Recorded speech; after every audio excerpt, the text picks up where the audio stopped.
এক দেশে ছিল ছোট্ট এক রাজকুমারী। নাম তার লতিকা। লতিকা খুবই দুষ্টু, সারাদিন খেলাধুলা আর মজার কাণ্ড করতেই ভালোবাসত।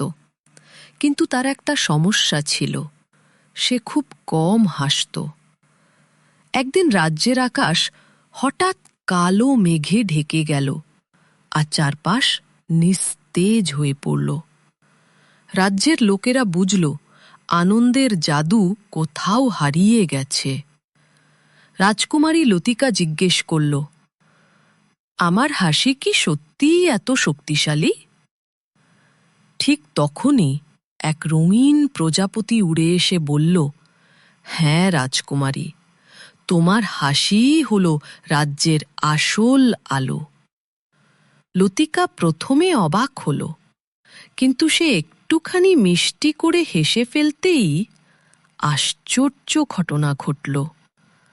আকাশ থেকে মেঘ সরে গেল, রোদ উঠল আর ফুলে ফুলে ভরে গেল রাজ্য।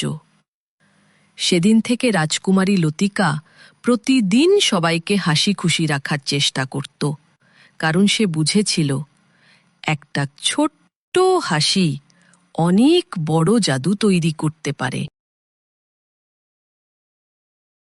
আগামীকাল আমি তোমাদের আরেকটি নতুন গল্প শোনাবো।